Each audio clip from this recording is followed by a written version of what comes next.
bazalwane siyabingelela nonke egameni lika Jesu. Amen. Sibingelela nje abaholi obaba bonke, ikhotsi zikaThixo zonke, omama, ogogo, intombi nensizwa egameni lika Jesu waseNazaretha. Amen. Bazalwane ngowakwadlamini Sibongo, ngiyamthanda kakhulu uJesu, ngisindisiwe bazalwane, wangisebenza inkosi yakho uJesu. Amen. Amen. Ngiyakholwa right kakhulu. Amen. Sijabule kakhulu, ake bathi bajabule nje bazalwane. Hallelujah. Glory to God. Siyabonga kakhulu bazalwane. Cha, ngeke kube nesiphithiphithi sokhonza nje kahle. Amen. Egameni lenkosi uJesu. Amen. Abanye sebeyasaba ukuthi sodala isiphithiphithi futhi. Amen. Kodwa ke uJesu bazalwane kuhle, ngesikhathi esincane kakhulu. Amen. Kufanele mhlambe bazithify sibe sesigoqa egameni lenkosi uJesu. Siyababingelela abafikayo, abafika manje bazalwane ukuzosijoyina sikhonze uNkulunkulu abashayeli ezandleni. Hallelujah. Siyabonga kakhulu bazalwane. Cha, sesikhona obaba bathe ikhonze bazalwane ngeke engathandwa abantu. Nayazi engathandwa abantu. Amen. Ngisebe bamnyama. Kuthiwa ikhonze bazalwane ngendaba yokunikela. Nikhona ngeke nje. Amen. Kangazi umsebenzi sefuna bazalwane kodwa nasikana siyadinga ngithi bazalwane. Amen. Nasikana. Siyabonga. Sizofuna kabushane bazalwane ngenxa yesikhathi. Sekukhonziwe kakhulu bazalwane. Siyabonga shenge, siyabonga amakhumalo, siyabonga ngobunzimande egameni lenkosi uJesu. Ngicabanga ukuthi bazalwane ngokusebenza kakhulu phakathi kwethu bazalwane kuyabonakala ukuthi uNkulunkulu ukhona phakathi kwethu. Amen. Amen. So ngiyacela nje ukuthinta lengane bazalwane ngendlela yokuxoxa. Niyangizwa nini bazalwane? Ukhuluma ngendlela nje yokuthi xoxa bazalwane kwenzele ukuthi ningathuki bazalwane. Amen. Kube bekuyahamba njengelection lesokhuluma nje kuphela. Bese ngiyabonga ngo5. Amen. Bese ke uzongena imvuselelo manje ngo6 akabonga uJesu. So njengoba siselana ke bazalwane kuye kwathiwa intando yakho mayenziwe. Nayikhumbula lo ndaba, ngiyalikhumbuza bazalwane. Intando kaJehova mayenziwe. Amen. Bakukhonzwa lapha bazalwane kwacaca ukuthi asenze intando yethu kodwa senze intando kaJehova usibuthileyo. Amen. Akabongo namandla. Kwakhonzwa kakhulu bazalwane kwasekuthiwa intando kaNkulunkulu ayenziwa noma kukuphi kodwa yenziwa embusweni wakhe. Amen. Khuluma nje lokho nami ngilalelile lo abazalwane beshumayela. Amen. Intando kaNkulunkulu bazalwane ayenziwa noma kuphi kodwa yenziwa embusweni wakhe. Amen. So kushuthi ngamanye amazwi bazalwane ibandla lenkosi uJesu nakuba liyo indlu liwo umzimba futhi lingumbuso. Right? Lingumbuso kaNkulunkulu emhlabeni. Right? So uma lingumbuso kaNkulunkulu ngiyacela bazalwane ngeke nembeze kakhulu. uma lingumbuso kaNkulunkulu shuthi kuyaphoqa ukuthi libe ne-kingdom system. Kufanele kube khona i-system esebenzayo uma ibandla lingumbuso. Amen. Omunye ke umzalwane wayebuza ukuthi why thina singaregister? Amen. Why singaregister ePitoli? Impendulo yabantu yabazalwane ebandleni yathi cha, kahle kahle thina siwumbuso. So umbuso awukwazi ukurejista komunye umbuso ngoba ngamanye amazwi kusho ukuthi lo mbuso awusesiwo umbuso. Nayibona ngoba phela uma wayorejista komunye umbuso kusho ukuthi ngamanye amazwi usuphinda ngama-principles alo mbuso orejiste kuwo. Amen. Ngikhuluma kahle. Angazi abarejistayo bazalwane ukuthi basuke beregister kodwa leyo mbuso iclear bazalwane ukuthi umbuso ngeke ukwazi ukuregister ngaphansi komunye umbuso. Amen. Right. So uma ngabe simbuso ke bazalwane kufanele kube khona ama-principles asebenzayo phakathi kwethu akhombisa ukuthi singumbuso. Amen. Siyabuswa futhi ngamanye amazwi khona umbusi walento esiyona. Kanti kukhulunywa namhlanje ukuthi uKristu uyinhloko, umzimba wonke ulalela inhloko. Amen. So kanjalo ke bazalwane nala embusweni khona uNkulunkulu noma uKristu oyinhloko yalombuso esiwo. Amen. Bese kuba khona ama-principles i-kingdom esebenza ngawo. Amen. So mhlawumbe namhlanje ngizothinta ama-principles kuphela ngoba isikhathi sami sifishane bazalwane. Angifuni ukuthi iphunyuke le ndaba. Akabonga uJesu. Ngiyayizwa i-environment esikuyo bazalwane i-charged kakhulu ngamandla. So basingayithunuka futhi izosidalela inkinga mhlawumbe ngagcina sinakushoko lokho kufanele sikusho. Amen. Someone say principles. Principles. Baba lapho. Right. Amen. So lo mbuso kaNkulunkulu esiyiwo unama-principles. Akabonga uJesu. Because yonke i-kingdom kumele ibe ne-principle. Amen. Yabona nje ama-kingdoms ala emhlabeni uma ngabe kukhulunywa ngama-principles like ngizokunika nje example i-United Kingdom ise-Europe. Amen. United Kingdom kuyi-principle yakhona bazalwane ukuthi uma ngabe umuntu oyinxusa layo an ambassador esuka e-United Kingdoms eze-South Africa. Amen. Ezohlala la eSouth Africa ethunywe umbuso. Amen. Futhi ngamanye amazwi zonke indleko azobhekana nazo uma ngabe ekuleyo mission zizothandwa umbuso wala esuka khona. Amen. Futhi ngamanye amazwi noma ehamba yena eyorepresenta lo mbuso ekugcineni bazalwane akahambi ngendleko zakhe, uhamba ngendleko zombuso. Right? Futhi nathi bazalwane masithi individually singama-representative ombuso anokwazi bazalwane ukuthi i-budget yokuphila kwethu ivele embusweni, ayiveli baqashi bethu kodwa ivela kubazalwane embusweni. Futhi kungenzeka ukuthi mhlawumbe la ngisebenza khona ngihola 5,000 rand. Akufanele ngicomplain ngoba libi khona engicomplainayo. Akufanele ngicomplain ngoba kahle kahle akusiyo umqashi wakho determine iholo lakho. Kodwa i-kingdom oyirepresentayo edetermine ukuthi wena thola into engaka. Niyangizwa mzalwane? So lokhu complaina lokho kahle kahle ukhomba ukuthi vela ukhe embusweni noma awuqondi kahle ukuthi umbuso wona owakhetha ama-budget.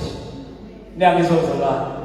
So umuntu yakhathi bakithi khona kancane instead of saying baba ngiyabonga ngalokho okuthembe ngakho ngizozalana. So it's a principle ukuthi mayihambile nje ambassador makuphela imali iambassador into yokuqala ezoyenza izofona ifonele emuva la ithume khona iyothi naku ngihamba aminazi imali siphela ngiyacela kurelease ibudget to support ukuphila kwami la. Amen. Juthi nani bazalwane ninalo ilungelo njengama representatives ombuso wasezulwini ukuthi uma ngabe isimo sakho sikhombisa ukuthi siyehlula, make a call embusweni uthi nje baba nasi izinto zingxaka. Niyangizwa bazalwane, akabonga uJesu. So i-principle nje leyo yombuso wala emhlabeni. Umbuso wasezulwini bazalwane nawo kunama principles. One principle ekhona nje embusweni kaMajomane ile ethi ikingdom esikuyo ayisindisa abangcwele. Ikingdom le principle ngathi inkinga. Ikingdom esikuyo akusiyi ikingdom esindisa ekwimission yokusindisa abangcwele. No, ikingdom esikuyo by principle ingcwelisa abasindiswayo. Azokhuluma kahle.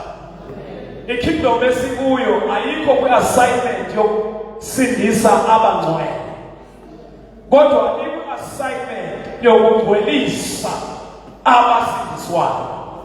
Futhi ngamanye amazwi ukuze ube khona kule kingdom ayikho requirement ethi ibangcwele ungakangeni. Kufanele wena ungene bese mawusungelile bese uyagcweliswa ngezwi lathi shumayela namhlanje. I-principle leyo izozala. Futhi ngamanye amazwi le principle le ithi akusibona bazalwane aba-righteous noma abalungileyo, awu amen, abazogcweliswa, kodwa bazalwane abangenayo abazolungiswa. I-principle leyo niyangizwa. Now one of the principles ekhona bazalwane ile ethiwa i-faith, ukukholwa.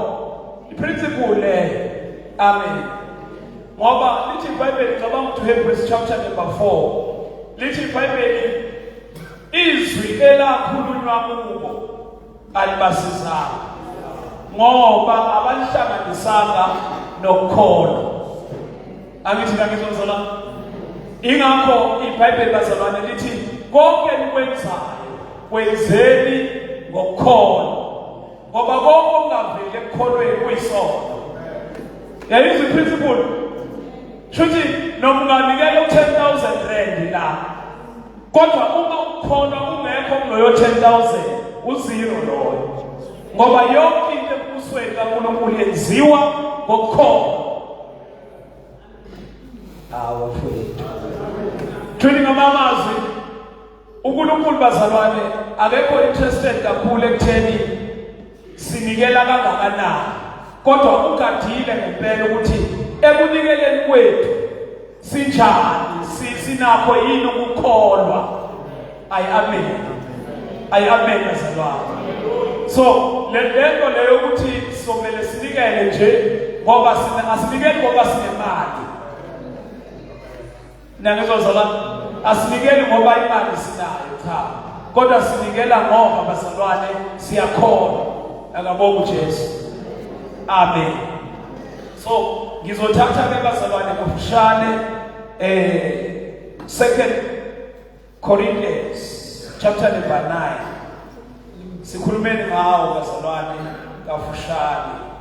Amen. Akabonga uJesu. Angazi ke babusho ukuthi uma ngabe siyikingdom engena mali ikingdom engenamali. Ngikhuluma kabi bazalwane. Akufanele bazalwane. Akufanele ngoba sogcina sesiyoboleka kwikingdom yalomhlaba. Kanti thina sikwazi ukumela yini bazalwane? Yingoba siqonda ukuthi vele kwathina singumbuso kaNkulunkulu. Amen. So umbuso ongenayo imali noma ongenayo ingcebo vele bazo abuse laba abanengcebo. Amen. Ingakho abantu bezibethwale nje belanda umbuso wangaphandle bezophefoma izinto zangaphakathi. Ingoba kwambuso lo abathi bakuwo awunayo system yokucollecta nokumanage ingcebo. Amen. Kurongi ukuba nengcebo bazalwane. Akuronga kithi. Akuronga. Okay, okay, I'm right. Funda chapter number 9, yes. 2 Corinthians chapter number 9. Yes. Verse number 1. Yes. Stone abasithi ngokunikela nanesibusiso esivela ngokunikela. Yes, Funda. Verse number 1. Yes. Ngokuba makuna nokukhonza abangcwele akuswelekile ukuba ngimlobele. Yes. Verse number 2. Ngokuba ngiyalwazi uthando lwenu ebizigoma ngalo ngani wabasemaKedoniya uma ngithi Akhaya lase lizilungisele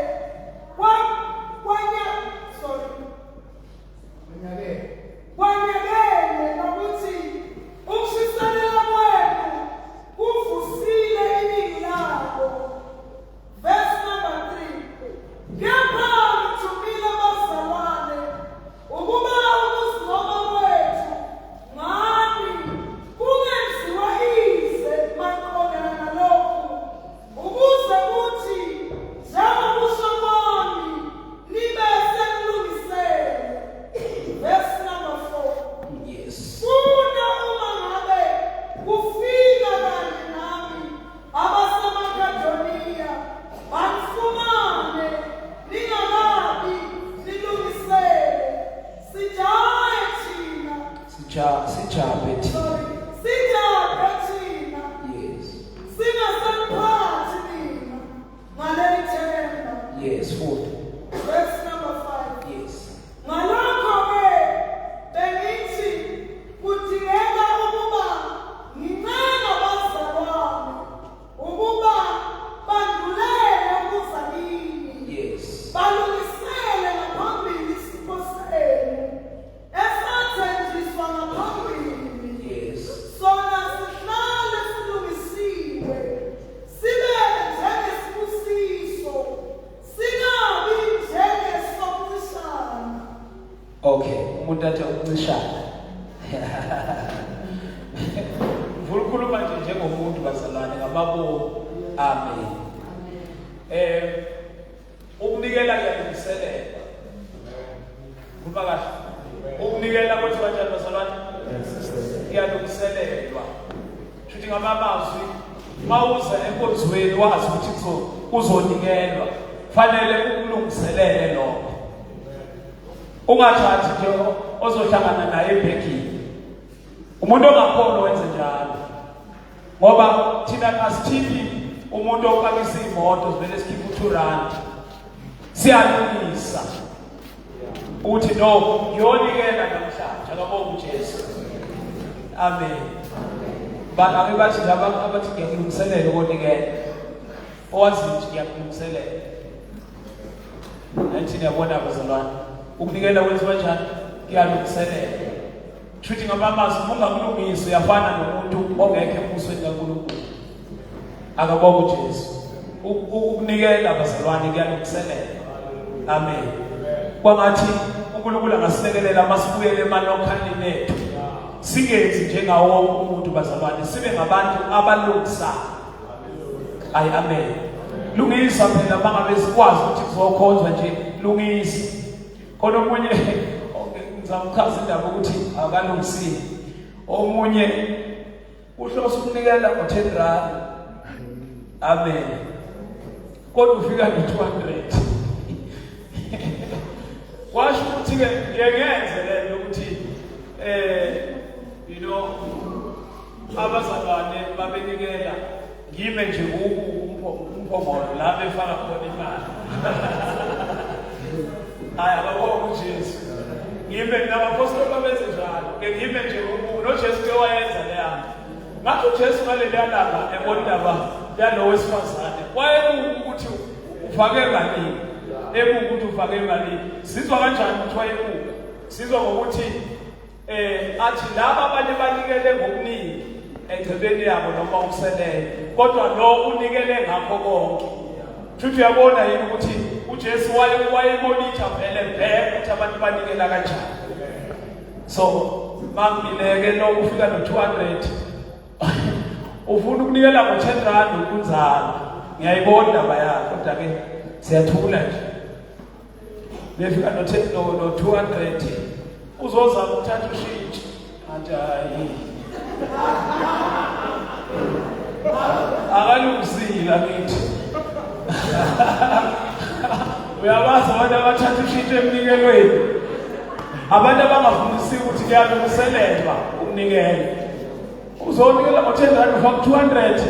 Ayikhohlwa. Sezoloba phandle u-10 rand bethu la. Kodwa siyawuthatha lo-200 ngeke ubuyele nalo uthemba.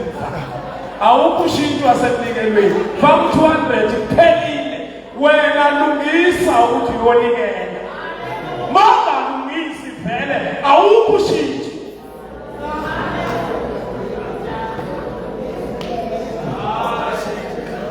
La akunashintshi la.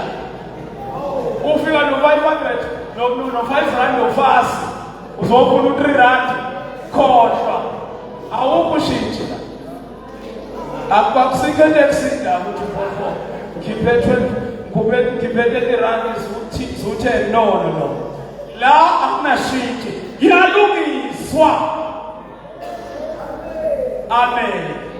Awuzongena inaba yilonto ukuthi bakhona abantu abangalungisi uzugcina usungena enkingeni. Bezolethile besongena enkingeni bezofuna ushintshi la besikhaba. So ngiyime nje kanje kubuke nje ngithi. Anokunzana uyazi uzofuna ushintshi la. Sebenza indaba yashintshi la. Thathile. Noma fakile. Amen. Amen. Yaphela sibobaba thina sayigada le mali. Kufanele ibe safe. Lethelani bengela bese sibona ukuthi senzani. Amen. So the first part ithi lokusana bazalwane. Amen. Yabona nje khona abanye kuthiwa kwaziyo ukuthi kuzoba ne-conference elana kule ndawo eBedford View High School. Dingeka ama-300 rand. Kuyathula nje kubi. Kuze kufike usuku le-conference. Mase sizoyicela imali useyakubeka. You understand? Yindaba bazalwane nenze kubenzima ukunelusa kangaka. Ngoba kuthiwe 300. And then uyakhuluma last year December ubungakhipha nje 100 babacela bambu 100. Nomunye uyabona. Abanye imali yabo isebenza amadatha. Mangabe sekhanjwa abanayo imali ukuyenkonzweni. Kodwa idatha bahlale benayo. So bababele nje ukuthi nje uba kudlala into nemoto uzosithwala. Kodwa bahlala be-online.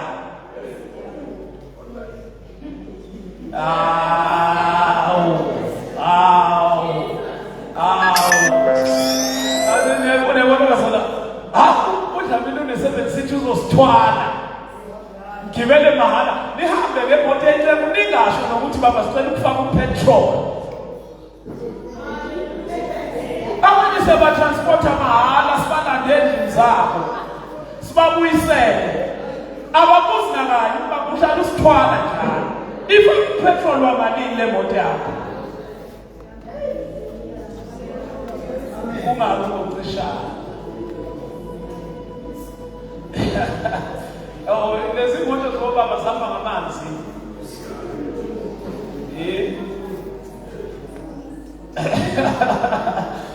Babonga ukuthi so the first part kuyalungiselwa abazalwane. Funda mama. Verse number 6. Verse number 6. Yes.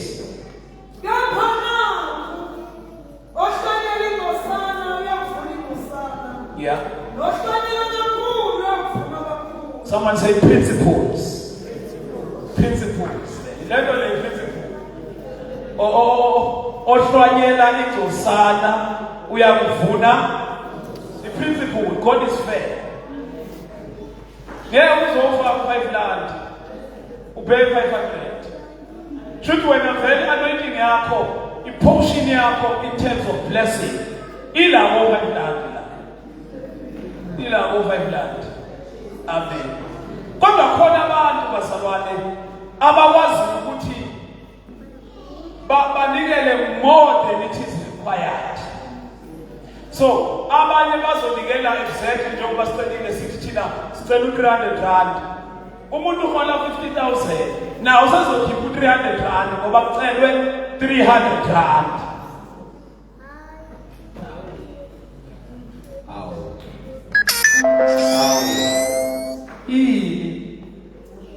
Uncishana useyabuka nje umuntu uthaya bakithi why kumele ngikhiphe more.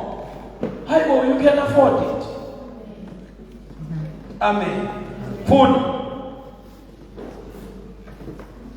Verse number 7. Yes.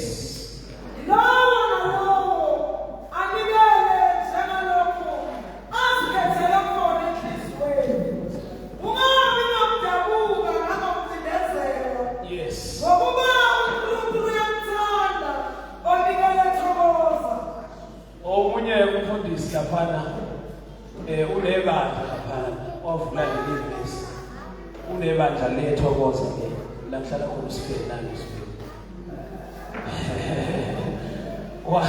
wavula lelivesi eselinterpret wathi ngokuNkulunkulu uyamthanda umuntu onikele thokoza esho la ehlala khona engasasho ukuthi umuntu ojabule esho umuntu nje ethi uNkulunkulu uyamthanda umuntu onikela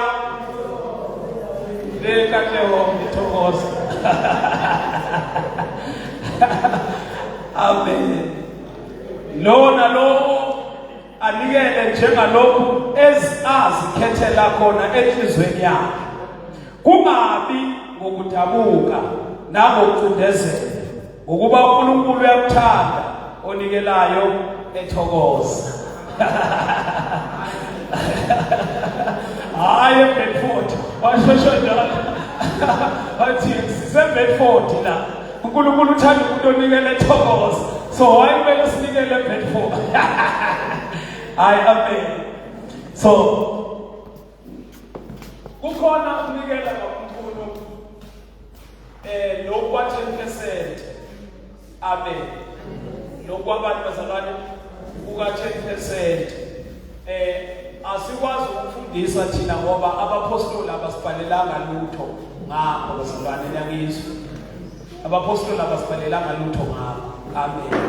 Kodwa yinye into abapostoli abayibhalile ukuthi wonke umuntu akanikele ethokoza noma ejabule ngoba uNkulunkulu uyamthanda umuntu onikela ejabule.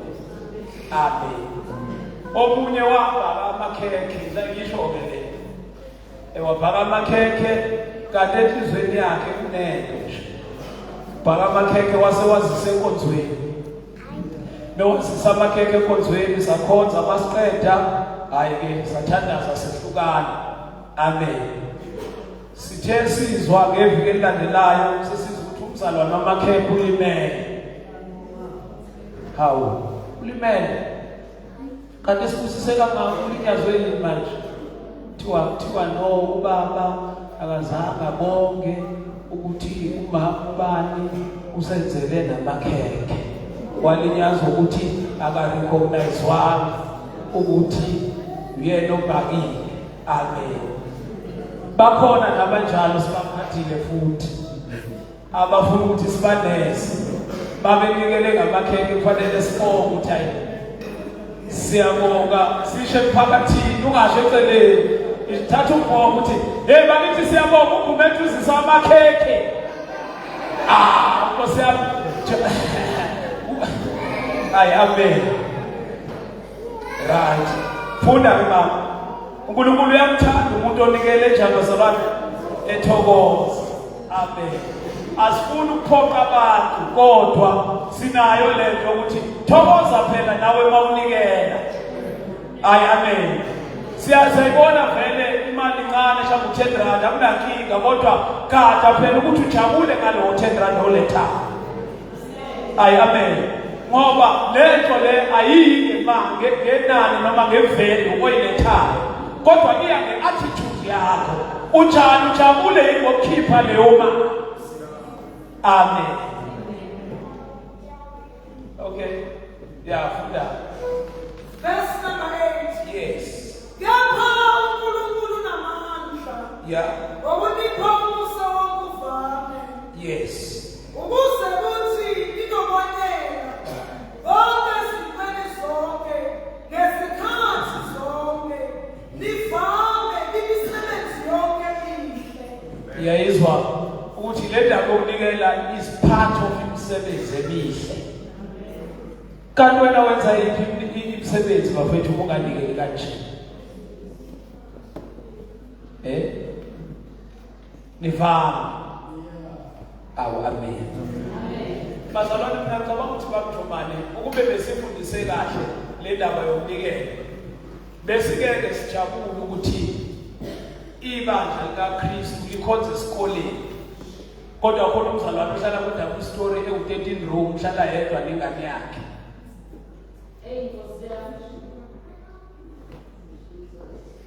Niyangizwa uzalwane? Lento le kufanele ngabe iyahambisana kahle kahle. Ukuthi ubuhle lobonabo kwakho kube ubuhle bukaNkulunkulu also la kukhonzelwa khona uNkulunkulu. Abanye bakhona abasakwazi nokuinvite ama-colleagues wakhe emsebenzini esebenza nawe esandile. Because usapho ukuthi nje uzowayisa kuphi emkhukhwini lo esikhonzela kuwo.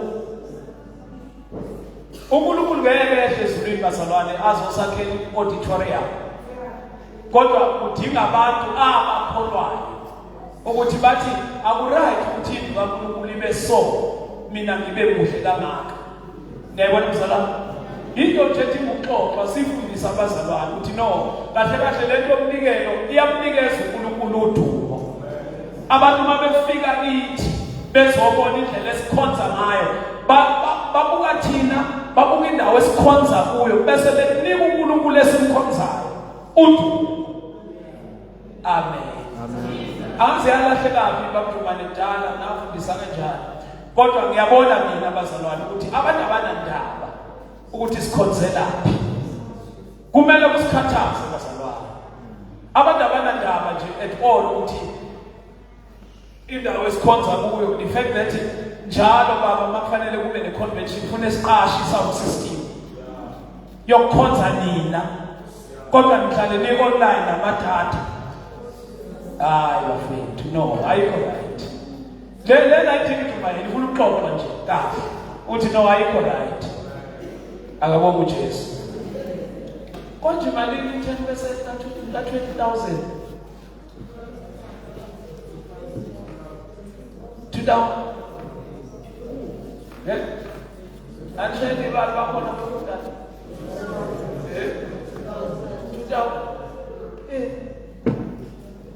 Kahle kahle nezoba zabantu ukuthi 10% kuyiminimum. Ngoba uNkulunkulu 10% kuIsrael 10% kwakufundiswa abazalwane ukuthi bakwazi ukunikela bakujwayele ukunikela. Wayesebanika uNkulunkulu iminimum. Ebheka ukuthi makuvuka ibandla likaKristu liyonikela more. Ngiyakuzwa salama. So kusho noma mazi la kulo 20,000 oholayo u2,000 as a minimum mawuthi uzelwe kabusha. Kufanele uze endlini kaNkulunkulu as a minimum. How much more ke mase kuthiwa usindisiwe wena unikela ngayo yonke into ethathe ngayo yonke into nayo. Amen. Wathi ubale ngo 2,000 amangaka. Ngabe sine auditorium. Ngiyayibona bazalwane. I-problem kwathina vela sifundisiwe kahle ukuthi Ukunikela kunikeza uNkulunkulu udumo. Amen. Glory to God. Ayike sengizokuye ngihlale phansi nami ngifuna ukukhumbuza bazalwane. Amen. 2 Corinthians bazalwane. Tisibuke nje sithi 2 Corinthians chapter uthila nje lento yokugcina bazalwane bese ngiyathandaza. Chapter 8 sifundile bazalwane.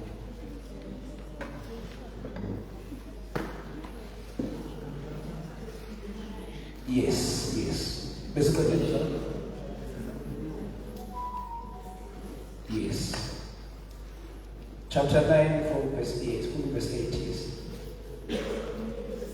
Yes.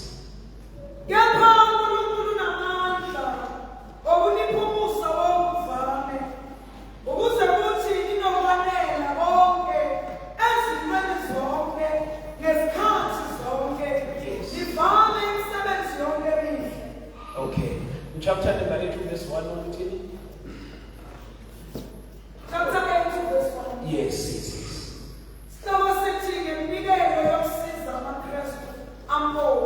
Nikele usiza abajabeza abaKristu aja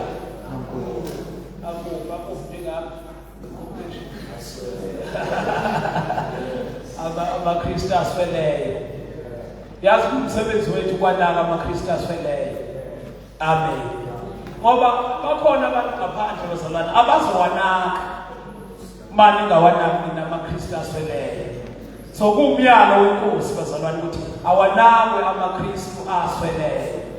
Kudala kwakuvele mama mhlawumbe nabazalwane bephumela ngaphandle abathize noma oyedwa noma ababili. Athi ngiyacela ukuthengela lo yamzalwane iCross. Noma lo yamzalwane impahla zokugqoka. Yayizwa lonto. Kothi makuphela inkonzo obaba bambize lo mzalwane. Bangasho ukuthi kuyokwenziwayo. Bambize nje lo mzalwane ahanjiswe mhlawumbe eGaza ngazi noma kanje eGaza noma eTruworths. Thiwe ngethatha noma yini oyidinge isidingo empilweni thatha nje ungakhathazeki ukuthi uzokhopha kanjani. Afike lo mzalwane ngesonto elizayo egqoke kahle njengabo bonke abazalwane. Kuze kube ngathi uyasebenza. Kanti abazalwane abaqondayo lelivesi ukuthi banakekelwa nabaphofu. Amen. Jesus for that. Verse number 1. Yes. Yes. Yes. Verse number 2. Ukuthi afizinyana omkhulu ngosizi ukuthokoza kwawo akuvamileyo nobuphofu bawo obukhulu. Uphofu ongakanani bazalwane? Leli bandla leli linosizi. Linobuphofu futhi obukhulu. Kodwa lenzenja. Nobuphofu bawo obukhulu. Yes. Wenza ukuba avame kakhulu ephameni okupheleleyo. Ebuphofini bawo avama kakhulu. Nayizwa bathi noma bekhuwa kodwa bavama kakhulu ekunikeleni. Amen. Nangazi noma lisekhona ilelo bandla kulezi zinsuku. Elizothi bazalwane noma singenalutho kodwa sivame kakhulu ekunikeleni. Shini ngoma amazwi bazalwane akekho umzalwane ozothi mina angikwazi ukunikela kunalutho. Ngoba nongenalutho ikhona into angayenza ukunikela. Amen. Ungenza naye isibhukuza sidle. Amen. Funda ebuphofini bawo omkhulu. Nobuphofu bawo obukhulu. Yes. Wenza ukuba avame kakhulu ephameni okupheleleyo. Yes. Verse number 3. Yes. Ngokuba ngokwawo anikela njengamandla awo. Yebo ngiyafakaza ngithi nangaphezu kwamandla awo. Yes. Ayizwa manje le ndaba 10%. Amandla akho minimum ilo 2000 mawuhola 20. Kodwa lithi iBhayibheli yebo nangaphezu kwamandla akho. Uyayizwa Lord? So akufanele ukwakhe wena makuthiwa ku-convention kunikeliwe ekuseni kwaphinde kwanikelwa futhi ntambama, ngoba sinikela nangaphezu kwamandla ethu. Awu amen. Thini bakhe bathi awunikela phela nawe.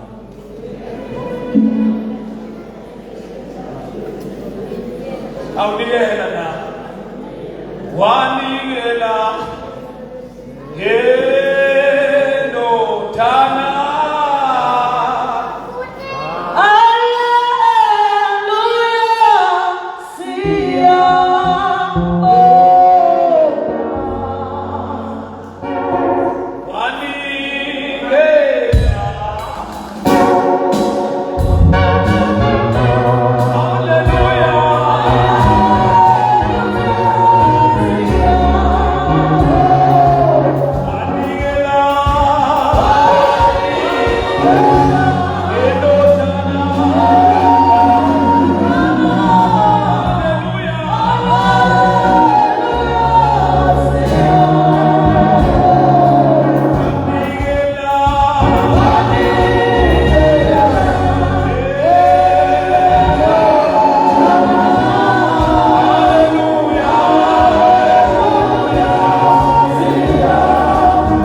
Siyafisa noma kungasacelwanga kodwa sifuna indawo la singakhonza khona ngomnikelo. Khuluma izwi wena.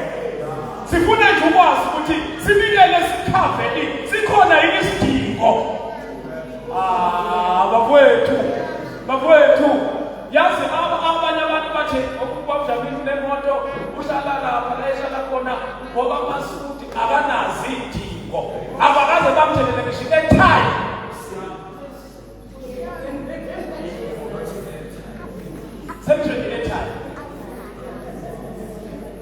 Just let Baba,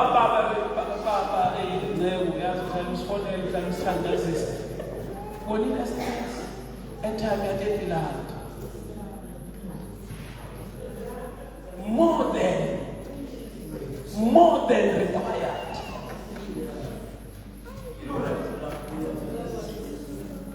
Yes, we have responded to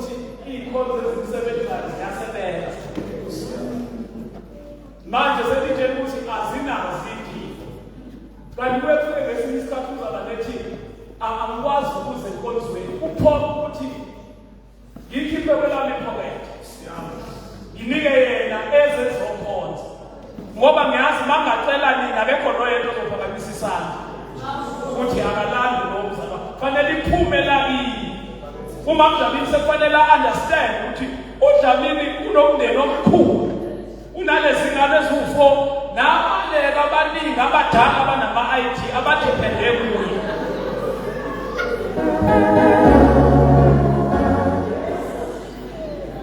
Bese kambe khuluma iqiniso sala.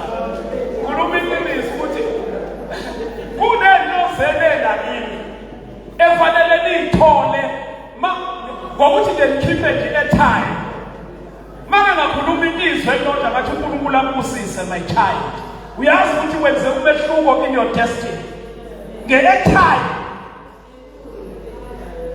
Abantu mina ngayidingi i-airtime bakithi obekho kamasuku. Kahle lento yomnikelo is for your own benefit. Niyangizwa bazalwane? It's for your own benefit. So mawunikela kahle usuke urelease into zakho. Amen. Omunye umzalwane wakwanginika ubufakazi wathi ngiyakhumbula nginikela ngelinye ilanga 2000 rand enikela la kimi 2000 rand ngiyangizwa salama. Kodwa aliphelanga neviki yabuya times 2 leyo mali. Ngoba ukunikela uNkulunkulu akusiyo ukuthi ayilahla imali. if uNkulunkulu ufana nobonda yabona kushaya ibhola ubondeni libuya lize kuwe ngamandla niyabizwa intazalwane. So the same power you're gonna use ulahla leli bhola obondeni, it's the same kind of power it will bounce back to you. Yingakho bhala kahle lethi it shall come back running over. Bazalwane, yena manje mnikelweni bafowethu, yena manje mnikelweni.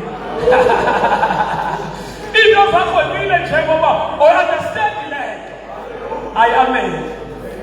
Uyabona nje lento yokunikela before we spend salary yakho uqale ngokuthi unikele before you spend. Ifana nomuntu odonsa i-R ayidonse kanje umcibisho ukuze uhambe uye kude kudepende ekutheni udonse kangakanani.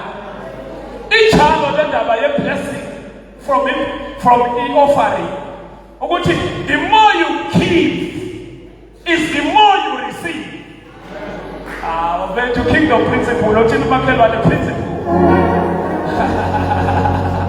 Uyabona thina sibambile iprinciple baze bathi abantu singabantu abathwele kanti sibambe iprinciple yokuthi the more you give the more you receive, and the more you don't give is the more you don't receive.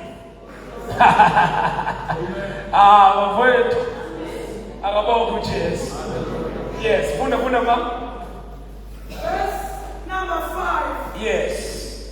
Futhi abanga njengokwethemba kwethu kuphela. Yes. Kepha bazinikela bona uqala enkosini. Bazinikela bona uqala enkosini. Ingakanani iminikelo ezakithi kodwa inhliziyo sele emuva. Bazinikela bona kuqala. Futhi babethi imali akunayo kodwa kunezandla. Bazothi abantu aphuma baze bafonele kuthiwa hayi bafethu wozathi phela sizoklina ihlala. Ingesidinga izandla.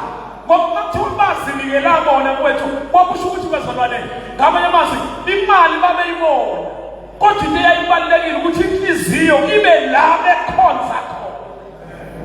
Hawu kodwa noyivisitor kangaka endlini enkosi. Wayivisitor kangaka. Unikelwe kuphi kanti wena? Amen. Funda bazinikela bona kuqala. Yes. Kepha bazinikela bona uqala enkosini. Yes. Nakithi futhi ngentando kaNkulunkulu. Uyayizwa lonto ncebo. Bazinikela bona kuqala enkosini. Yes, funda futhi. Yes. Verse number 6. Yes. Saze samncenga uThixo ukuba Yes. njengalokhu wayeseqalile ngaphambili. Yeah. Kanjalo afeze futhi kimi Yes. lowo msebenzi womusa. Qhubeka sesisemthini ubhala. Verse number 7. Yes. Kepha njengalokhu nivamile kukho konke ukukholwa namazwi Yes. ngokwazi nokukhuthala konke Yeah. nothando esilithanda ngalo manivame nakuwo lowo msebenzi womusa. Vamanje labazalwane. Vamanje. Lo msebenzi lo musa lo msebenzi wokunikela ngakhuluma ngokunikela okuserious. Hayi umdlalo. Hayi umdlalo wa 50 cent. Hayi umdlalo kuthiwa ama-JD nama-JJ.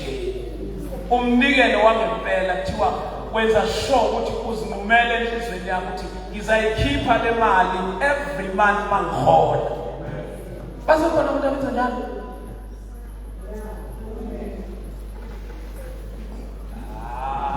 Bafowethu. Bekufanele wonke umuntu abe nesinqumo manje. Wonke umuntu abe nesinqumo. Athi no, mina kule mali engiyiholayo ngizokwenza sure ukuthi uyaphuma 200 rand every month. Sake samzama thina lapha ukuthi sikhonza nabantu abasebenzayo kodwa abangasizakele maqondana nomnikelo. Angiyeke. Angiyeke. Amen. bathi zathi thina no ofunda kakhulu 200 rand ngabona kodwa bakhamba isikhathi ukuthi no iproblem kube ukuthi abantu bagcinezela ukuthi bakhiphe ngoba baba ba-announcile yangenzeka because ayenzeki intando kaNkulunkulu under compulsion. Intando kaNkulunkulu yenzeka enhlizweni evumayo. So ngamanye amazwi mangabe sithe lokhaleni sifuna ukuthenga ispeaker afanele sithi umuntu akakhiphe 300 ukuze sisithenge. Fanele sithi sicela ama-pledges abazalwane ukuthi nje basicommit athi mina no ngizokhipha 1000 rand ukuze sithenge. Ayisenzeki lezi zinsuku. Fanele kuze kube nomthetho ukuthi no wonke umuntu 300 rand. Amen.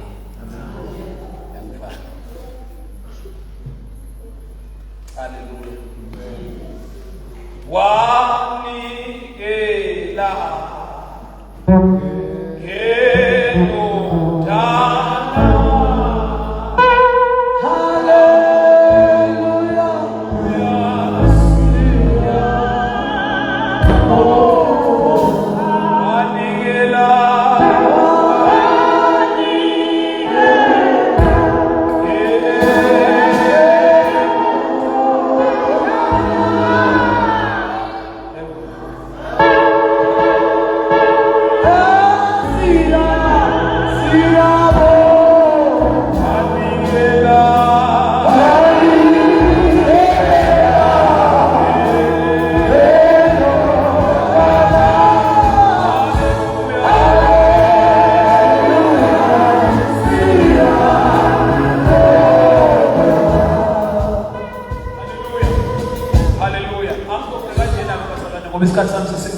akoqa kanje uma bazalwane sinikela egameni lenkosi uJesu.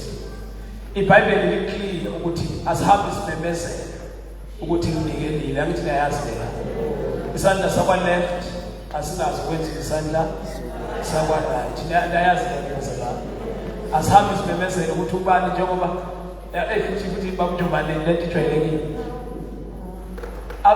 umuntu omphe impahla okade uyithanda noma okade ungasayigqoki uvela umuphe yona awusayigqoki wena ngoba awuyithandi.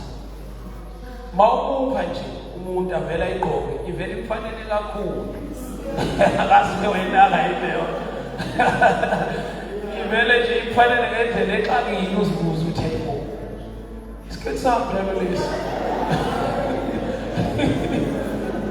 futhi abantu ngabathula ngamabobje bengamnqobi nawungekho kodwa manihamba nobabili awusana waziwamuhle lesisiketi lesithathele ingoba usathane noma uNkulunkulu angazi uzama ukuthi akukhanselishe ukuthi ungapha abantu uphinde uthi into yakho ngoba kukhona ukusizakala. Ubheka asemuhle sebemncoma phambi kwakhe yayindlela ejakhethi uyithathele sana sekungathi wena usungasho ba hayi iphiwe yini amen. So sine responsibility bazalwane sesishunyeziwe sathandazelwa kwenziwa yonke into masikhonzaneni futhi nangomnikelo akabonga uJesu. Power yomnikelo bazalwane sekubhala ilela bazalwane. Ngelinye ilanga Davide eswele uya endlini kaAbigail. Lithi iBhayibheli bayifika wathumela ukuthi azocela ngathi ukuthi ayizocela yini noma ukudla yini because ekhempini ngathi kwakuswelekile ukudla. uDavid wayebaleka. Lithi iBhayibheli lokho owayengumyeni kaAbigail wakhuluma amazwi amabi adelelayo. Amen. Ethi no wayekele anikele kuDavid ngoba apparently wayeumuntu onemali nobaba. Amen. Lithi iBhayibheli uDavid ebeyithola le report wabiza abantu namamasosha akhe ukuthi kuhambe manje kuyobulawa lo muntu okhulumela kabi ngenkosi. uthe esesendleleni wahlangana noAbigail. uAbigail bazalwane wayesezwile ukuthi indoda yakhe ikhulume kabi ngoDavide. Manje uDavide uthumela impi ukuzobulala nomyeni. Lithi iBhayibheli wenza uAbigail wenza nomnikelo. Mefika nomnikelo bazalwane wathi thethelela ubuwula bendoda yami. Bese uthatha nomnikelo lo. Futhi ngamanye amazwi into eyenza umehluko kufanele afe umyeni kaAbigail. Kodwa ngenxa yomnikelo owanikelwa ngenxa yakhe kwaphokha ukuthi angamesafa ngenxa yokuthi kwaphuma umnikelo ukuseva impilo yakhe. Futhi bakhona abanye abantu ekufanele ngabe bayafa kodwa ngenxa yomnikelo onikeliwe abasazokufa ngenxa yomnikelo onikeliwe. Bazalwane futhi ngamanye amazwi iminikelo yethu ingawenza umehluko phakathi kolaka likaNkulunkulu nempilo yettu. Bakhona abantwana bethu kufanele ngabe badliwa ama-drugs kodwa ngoba wena uyanikela njengoba bazalwane. Kodwa wena ngoba uyanikela uNkulunkulu usehlisa ulaka aliblock asuspende athi lungabe lisaqhubeka phezu kwabantwana bakho ngenxa yomnikelo owenziwa uwe. Benazi bazalwane ukuthi omunye umzalwane eBhayibhelini elithi iBhayibheli wafa bakubiza uPetru ukuthi azothandazelwa. Thiwa lo mzalwane uyisibusiso phakathi kwethu unikelela abampofu. uPetru wasuka la esuka khona wazokhulela ngenxa yokuthi lo mzalwane uyanikela.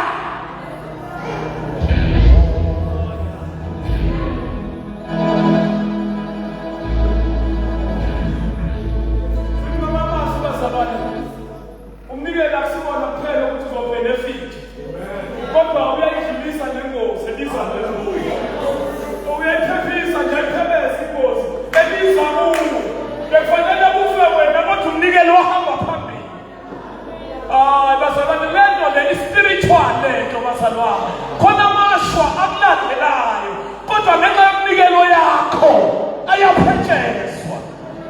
Khona kufanele ngabe kudala abantu osemsebenzini kodwa iminikelo yabo phambi kaNkulunkulu ikhuluma kakhulu.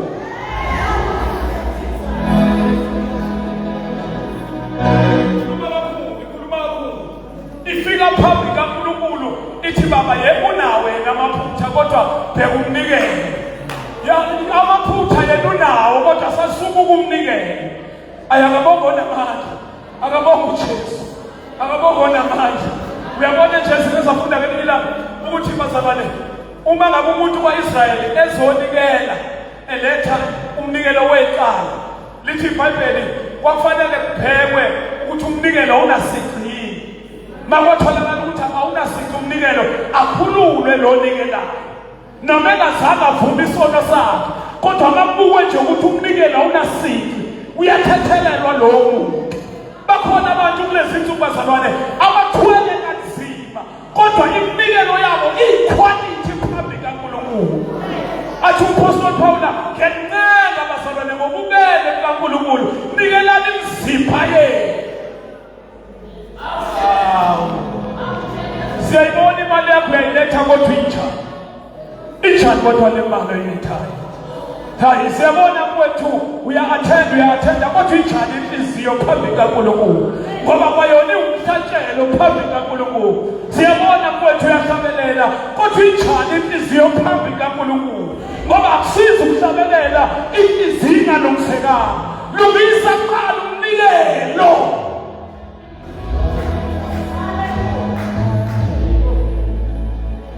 Sisize Jesu. Silekelele Nkosi. Ungakholwa nje unganikeli. Ungakholwa. Amen. Ingakho uPostoli ebhala bazalwane ethi ongabodla bakubo especially abendlu yakhe uyafana nomuntu ongakholwa is worse than umuntu ongakholwa.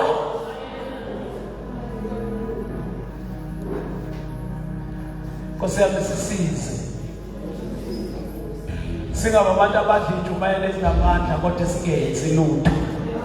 Silekelele Nkosi. Nansi into ebamutha abantu banganikeli ikweletu. Uma basuka ukunikela bengabesasho ukuthi hey siyakweleta bakithi. Kwangathi uNkulunkulu angasilekelela. Khona abantu abathanda ikweletu.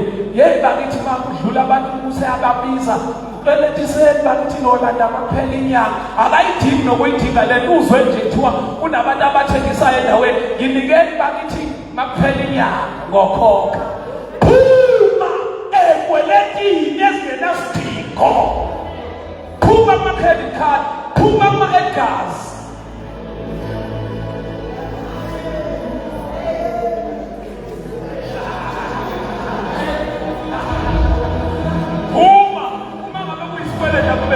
Nemoto kuphela. Makuyisikweleta kube sendlu nemoto kuphela. Hayi amen. Phume kweletini. Sokhona abantu oshintsha indlela ngoba bona. Asikhonzele la ukuthi khona abanye abadlula kanje kuCapitec. Naku Capitec ngakusedlula kanje. Akasakwazi ukuhamba kahle ngoba akayilungisile indaba yekweletu. Akasizakele maqondana nekweletu.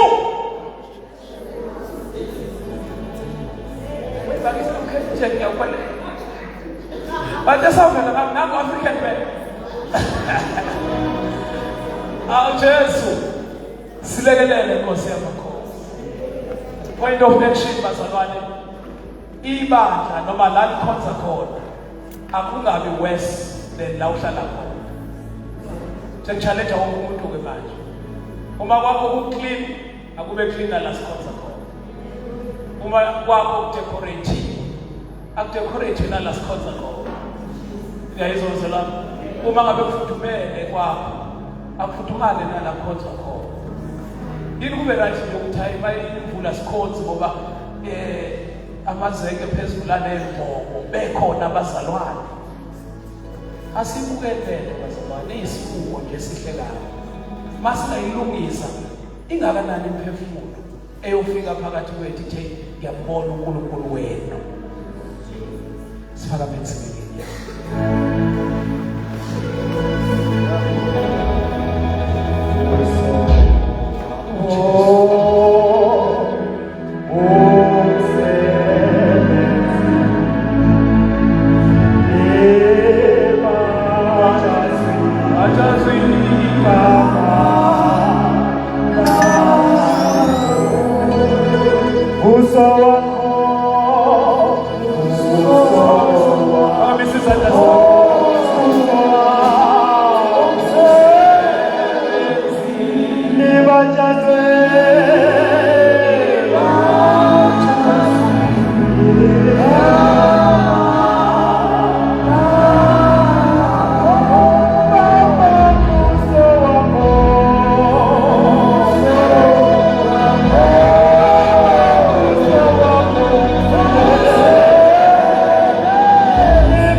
Siyazi thina Nkosi yami ukuthi asenzi kahle.